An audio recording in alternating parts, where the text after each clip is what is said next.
Hey guys, what's up? It's Savannah. Welcome back to my channel and welcome back to another true crime video. As you can tell, we are back in the setup that has been the setup for about the past couple months. I know we took a little bit of a break and used a different setup for about a month. There is going to be another change of setup after this. We're constantly moving over here, okay? So we're constantly doing new things, but I just wanted to address it. That way it's not a super abrupt change. It shouldn't really be that much of a change anyways. You guys know this setup fairly well. But anyways, hi. Now, as you guys can tell by the title of today's video, today we are talking about the wickedly gruesome case of Addie Hall and Zack Bowen. This case was actually recommended by a Killer Instinct listener, so I want to thank you for sending this request in because I had never heard of it before, and once I started looking into it, I was absolutely mind blown that I had never heard of it before. And you will soon see why. So with that being said, let's jump right on into it today. Addie Hall, whose birth name is Adrian Hall, was born on January 15th, 1976. Now, Addie was described as a free-spirited yet feisty independent artist who initially lived in North Carolina. That's where she grew up. However, after wanting a new life for herself, she decided to move to New Orleans. Now, Addie, like I said, was an artist. She was a poet, she was a dancer, but her day-to-day job once moving to New Orleans was a bartender. She actually worked at a bar in the French Quarter of New Orleans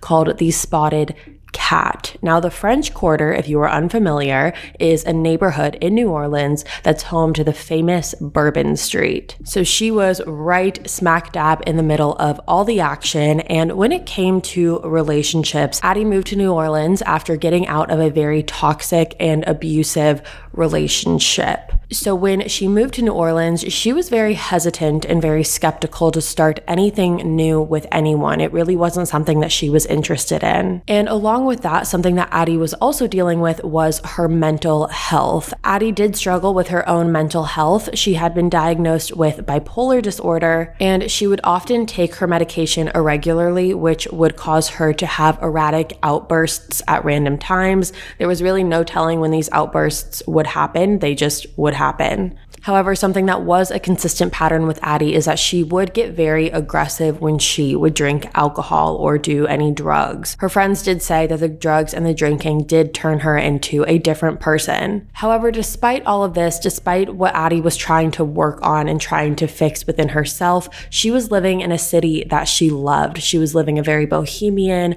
free-spirited lifestyle, and she absolutely loved New Orleans. Now let's talk about Zack Bowen for a moment. Now, Zack Bowen was born on May 15th, 1978 in Bakersfield, California, and spent the majority of his childhood there. Now, something that's interesting that people have noted about Zack from a very, very young age is they say that he has always been a people pleaser. He was always worried about letting people down. He never wanted to disappoint anyone and was very, very hard on himself whenever he would fail at something, which, as we are all familiar with, failing is a part of life. No one ever likes it. No one ever wants to fail. However, it happens. But Zack was very, very hard on himself, more than the average person, about these failures. He attended high school in Sacramento, California, and this is when it's said that Zack fell into a very depressive state, and he wanted to get ahead of it. He wanted to fix that. So he decided that he was going to leave his high school in Sacramento, California, living with his mother, and he was going to move to New Orleans, Louisiana to live with his father. That is where his father lived. His parents were separated at this point, and he was going to go to high school there and basically just start a whole new life.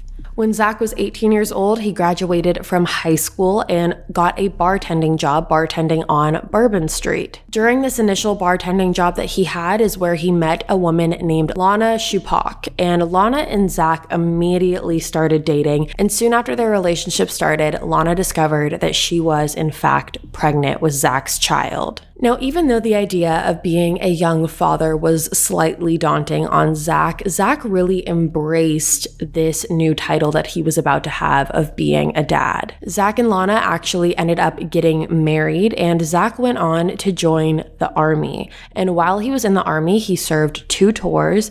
one in Kosovo and one in Iraq. And during his time in the army, he actually rose to the rank of sergeant. However, just like the countless others who have served, Zack would go on to develop severe PTSD. One incident in particular that severely haunted Zack for the rest of his life, he actually befriended a young boy who lived there. However, just days later, Zack discovered that that young boy was actually murdered because it was not allowed for him to have been friends with an American. Now, this incident in particular left Zack feeling an immense amount of survivor's guilt. And after several years of serving, Zack was generally discharged. Now, generally discharged is not the same as an honorable discharge. General discharge is referred to when someone's service was satisfactory, however, they were involved in situations where their performance was not enough to be honorably discharged. Now, Zack being a people pleaser, the general discharge title that he got felt very disappointing to him. And he felt like the trauma that he endured and all the experiences that he had were basically for nothing. But regardless, this discharge meant that he got to go home, and so that is exactly what he did. He packed his bags and moved back to New Orleans with his wife Lana and their child. Now, when Zack got back from New Orleans, his relationship with Lana deteriorated completely. According to Lana, Zack returned from the army as a completely different person, and they eventually ended up getting a divorce. Now, this is not extremely uncommon in situations where people go off to serve for several years and they come back and they're not the same as the people that they were when they left. They have experienced things that no one here can understand. They have seen things that no one here can understand, and so they're processing it in a way that not a lot of people that haven't been in that situation can understand. We've seen that a lot just in life in general. However, for Lana, she decided that this wasn't going to work for them and their relationship and their marriage, so ultimately they had to get a divorce. Now, Zack did go back to his bartending job. He started bartending again at a bar called The Spotted Cat, and that is where he met his coworker, Addie Hall. Now, when Addie and Zack met, like I said earlier, Addie was really struggling with the idea of being in a relationship again. It was not something that she was interested in. However, she did like Zack. She liked Zack a lot. He was very intriguing to her. So whenever the two of them would talk,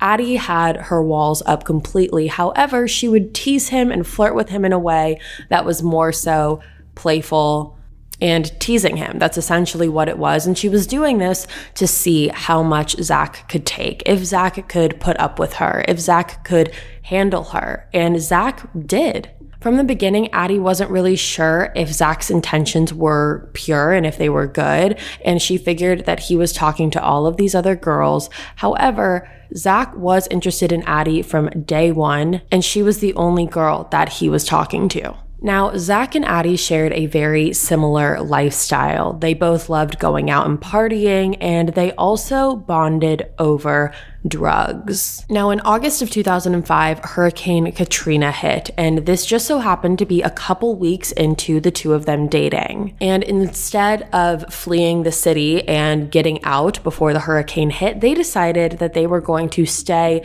in their apartment or in Addie's apartment and really hunker down and brace through this storm together. Now, as you can imagine, you would become probably extremely close with someone during that time period if that is something that you were doing. If you were just trapped with someone, you would probably get fairly close to them. And that is exactly what happened with Addie and Zack. During the Hurricane Katrina time period and the aftermath of it, Addie and Zack really were inseparable. They bonded a lot during this time period, and they were even photographed for national magazines and newspapers after the hurricane, and they were interviewed about their choice to stay in the city and tough it out.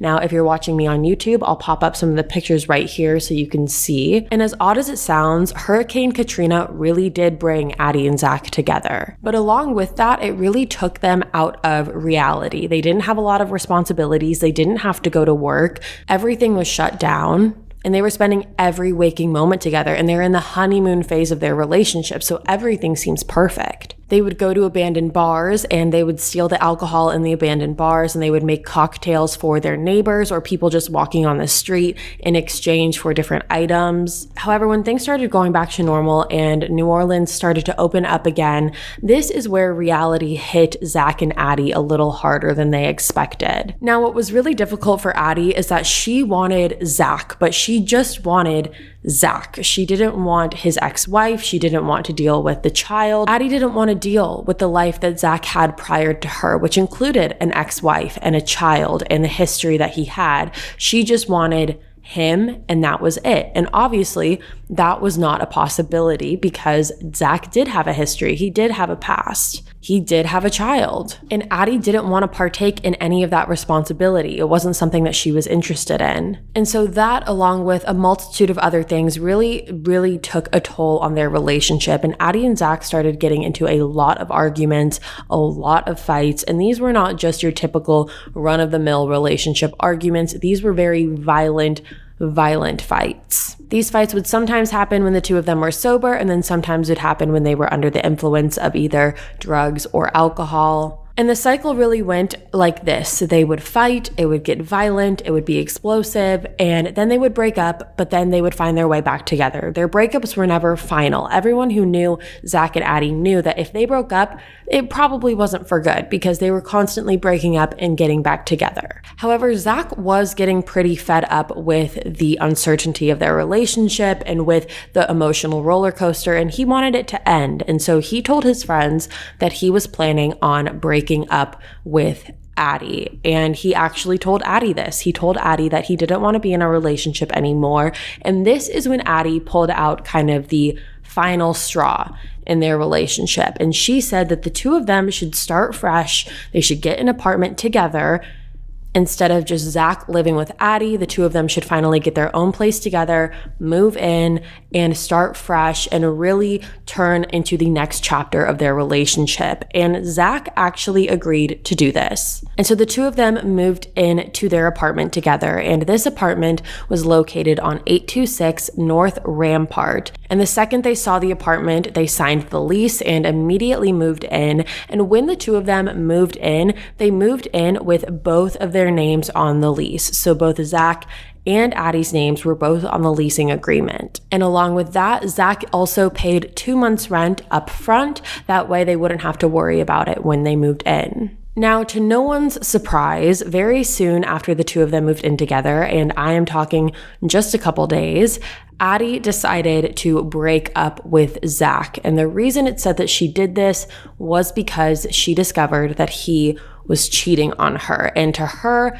this was the final straw in the relationship. There was no going back. She came from a destructive relationship before Zack, so cheating to her was a very big no-no, as it would be for most people. But for her, it was the final straw. She didn't want to talk about it. She didn't want to try and work it out. She was done. So she ended up going to the landlord and asked the landlord if they could put just her name on the lease and take Zack's name off of the lease. However, the landlord actually said no.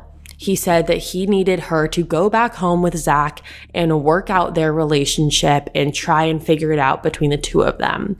Now, why the landlord decided to invite himself into their personal life is beyond me. I don't have an explanation for that. I think that is very odd. However, Addie took his advice and said okay. And that conversation with the landlord happened on October 4th, 2006. And once Addie walked out of the conversation with her landlord, that was the last time that anyone had seen her alive. Now, I don't know about you, but over the course of the pandemic, my definition of comfort definitely changed. I traded in jeans for leggings and sweatpants, and I can't even tell you the last time I wore a pair of heels. Now, as things slowly started to approach normal life, one thing that I decided that I'm definitely bringing with me as we all move into this next chapter is comfort. I know I can still be comfortable in a bra thanks to Harper Wilde. Harper Wilde makes bras that put comfort first. Their collection of quality basics include the Base, which is a lightly lined everyday bra in a range of nudes that won't show through your shirt. and the Bliss Bra, a bralette that provides lift while feeling like a second skin. Now, my favorite bra, you guys, is the base bra. And it's not just my favorite bra from Harper Wilde. This is my favorite bra in general, like out of everything. It's an amazing staple to have, as well as their lounge bra that is super comfortable. It's their bralette that you can wear everywhere. Plus, with an easy interactive fit quiz, beautifully priced bundles, and free returns, they've made the act of shopping for bras painless too. You even get a handy bra recycling kit with your purchase, so you can say goodbye to your old bras sustainably.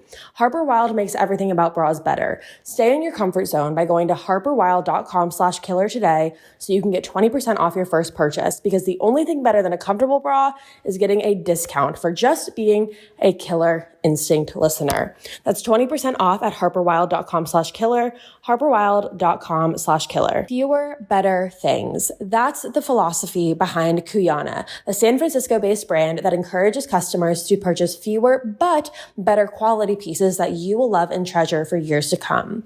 Kuyana believes in making long-lasting bags, accessories, and clothing from high-quality materials that you'll wear every day. Kuyana really opened my eyes to the disposable fast fashion industry, and after getting a Kuyana bag of my own, I have embraced the fewer, better lifestyle. Kuyana has been making classic, timeless pieces for the past 10 years that you will wear for the next 10 years.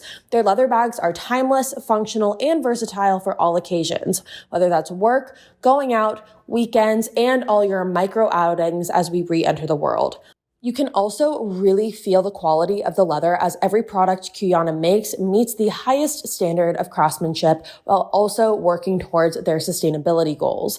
They pledge to create products responsibly, enable you to maximize their wear, and also provide a way to recycle every product through their Second Life program. Now, personally, my favorite Kuyana bag is the classic structured leather tote. It's made with luxurious Italian leather. It's very roomy, has room for all of my things, and it's designed to be versatile for my everyday. I take it with me every time I need to go to a coffee shop to do any editing, whenever I'm working and have to leave my house. It is perfect for that, so I absolutely love it. Now, Kuyana never goes on sale, but as a special offer, my listeners can receive 10% off your first order over $150 plus free shipping. Visit Kuyana.com/killer to get your individual code. That's CUYANA.com/killer. Start shopping fewer, better at Kuyana.com/killer. I am going to coffee shops and just different places to work, and this is perfect for that. It is so convenient, and it makes easier to style with any outfit. There's a lot of things that can make your workouts hard. Extra resistance, double speed, one more mile, but your socks shouldn't though. That's why Bombas performance socks are built to be nothing but comfortable and supportive. Bombas performance socks have taken all the amazing innovations that make Bombas the most comfortable socks you've ever worn and added their special Hex Tech performance technology. They even come with a pillow-like tab to save you from blisters, stay-up technology, a special arch-hugging system, and an extra layer of cushiony comfort on the bottom for a perfect amount of support.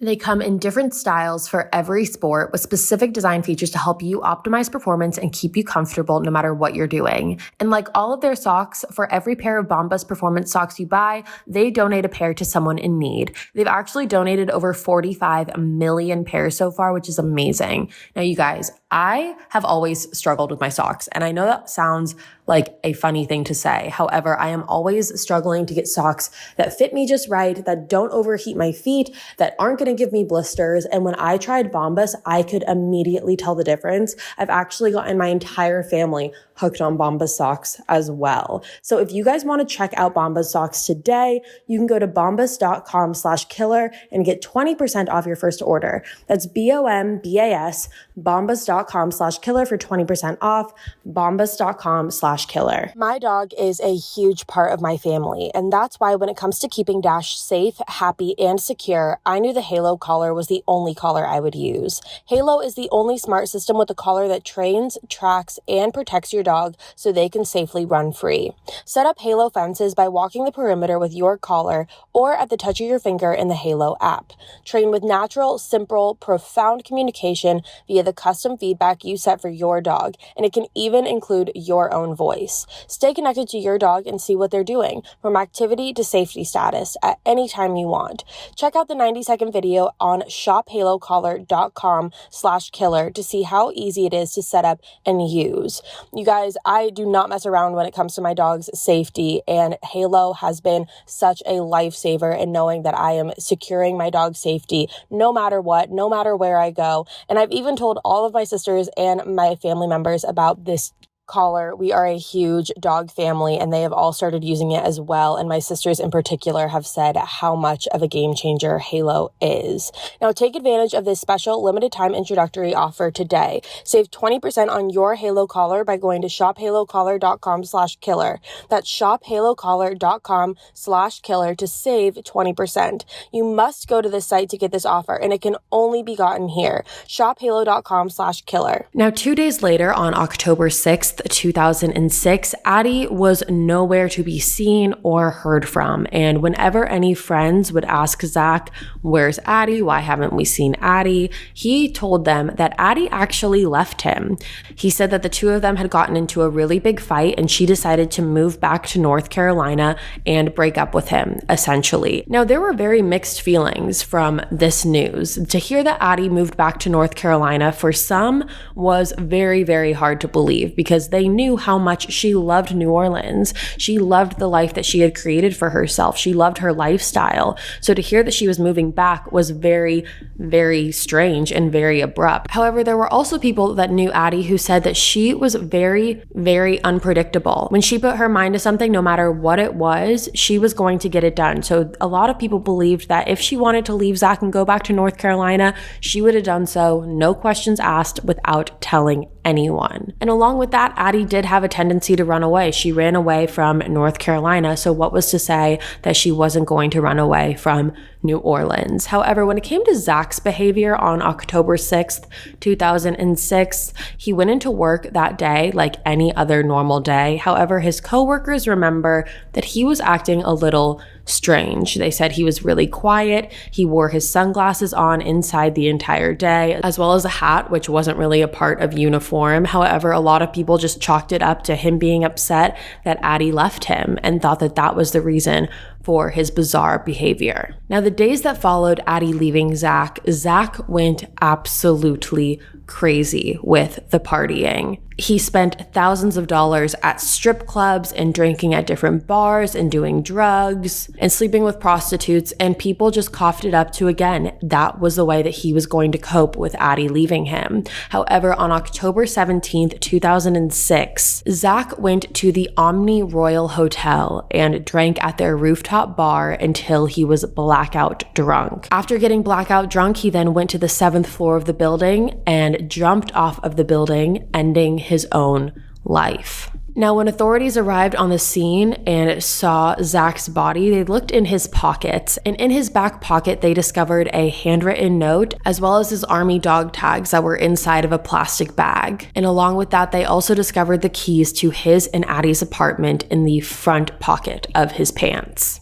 Now, the discovery of Zack's body is really when everything changes here, and this is where it gets very gruesome very quickly. Let's start with this handwritten note that police found. Now, first off, this note specifically said "to police" on it, and I'm going to read an excerpt from it. It said, quote, "This is not accidental.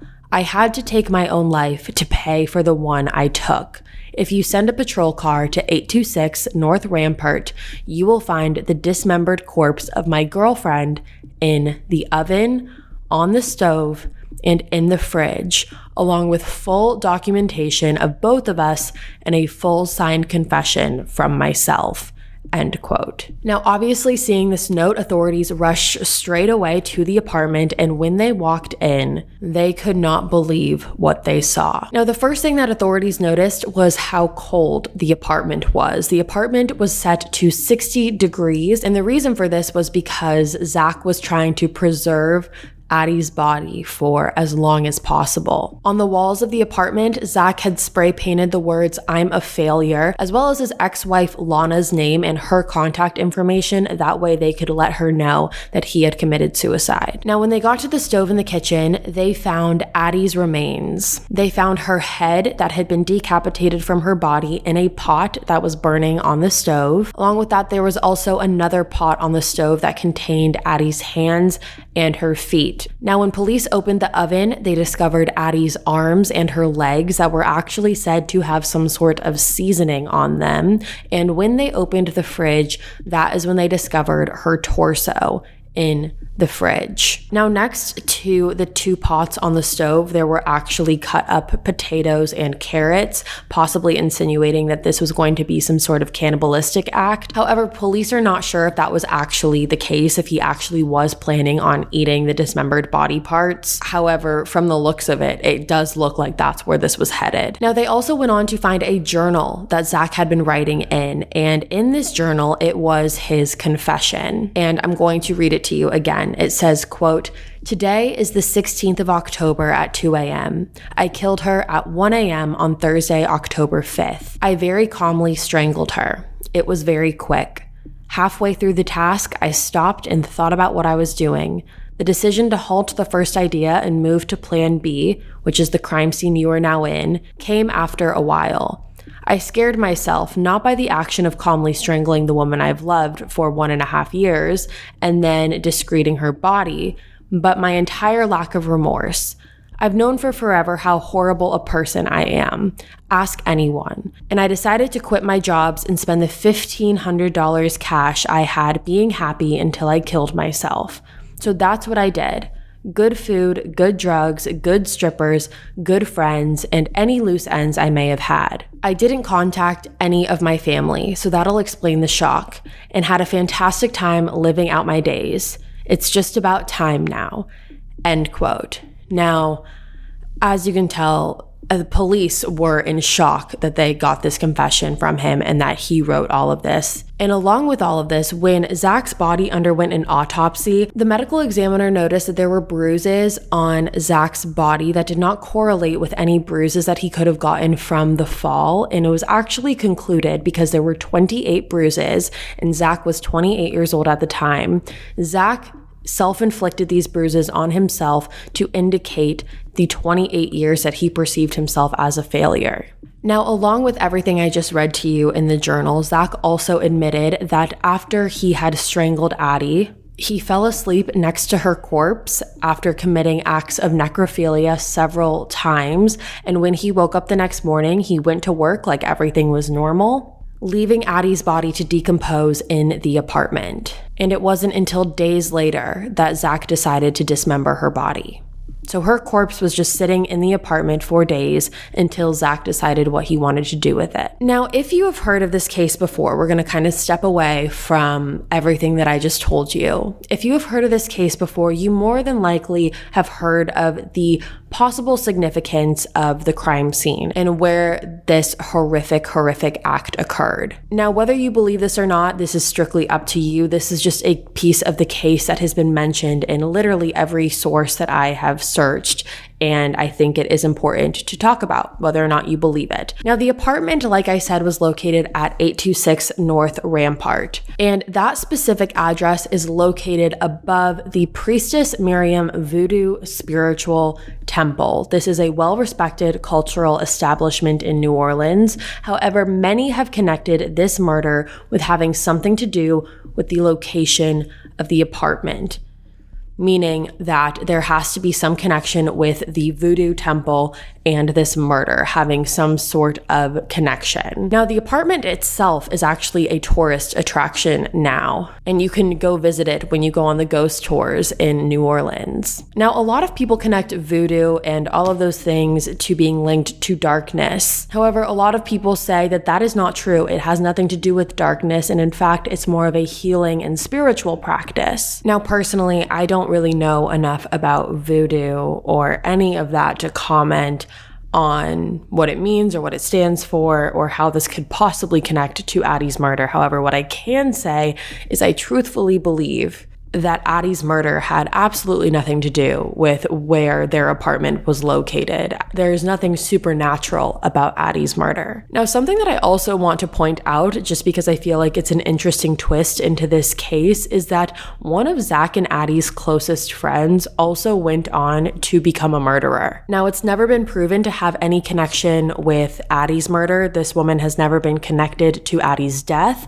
However, she knew Addie and Zack very, very well, and there are people who speculate whether or not Zack carried this out on his own. Margaret Sanchez was a close friend of Addie and Zack's, and when Addie was murdered, Margaret said that she was in complete shock because Zack seemed to be so nice. However, in 2012, so 6 years after Addie's murder, Margaret and her boyfriend were convicted in the death and dismemberment of a woman named Jaren Lockhart.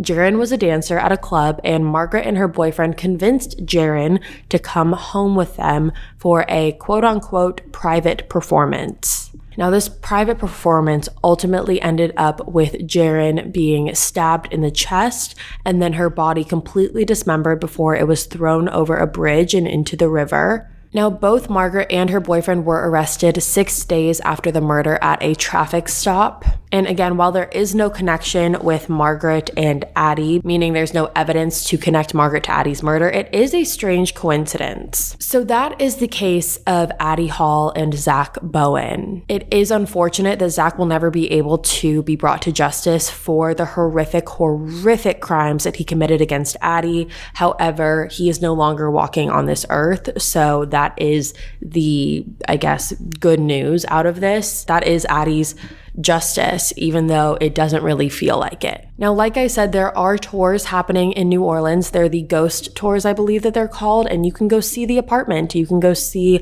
where this all occurred. I do believe they have renovated parts of it. However, they still have some of the original pieces in the apartment, and saying that feels so weird. And there are a lot of people who have mixed reviews on whether or not this should be a tourist attraction, because this only happened in 2006. It wasn't like this happened in 1924 and they have this, great tourist attraction. This wasn't that long ago, and this was such a horrific, gruesome crime. Now, personally, I do believe that Zack's PTSD does have and play a part as to why he did what he did. However, I don't think that this can be solely blamed on PTSD. However, I do want to say I don't know well enough and I'm not fully educated enough to make that as an official claim. However, I just am unsure as to whether or not PTSD would have this much of an effect on Zack, because as it seems just from his childhood and childhood history,